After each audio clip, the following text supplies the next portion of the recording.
hele raai wat? Dis tyd vir nuus in 'n nutshell, met Friskie Mariski.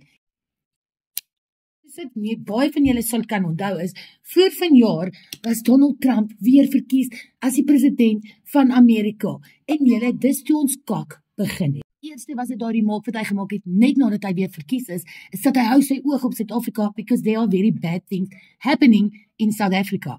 In fact, in Februarie, toe kom hy met die announcement dat hy refugee status vir Suid-Afrikaners en in meer detail Afrikaners oopmaak. Nou alles, okay? Ons het die bittereindes en kie gehad wat na die US Embassy toe gemaak het. Ons het Kaki Kriel en sy chommies in solidariteit gehad wat na Amerika in die White House getravel het om daar met mense in hoë plekke te gesels. Ons het alles gehad.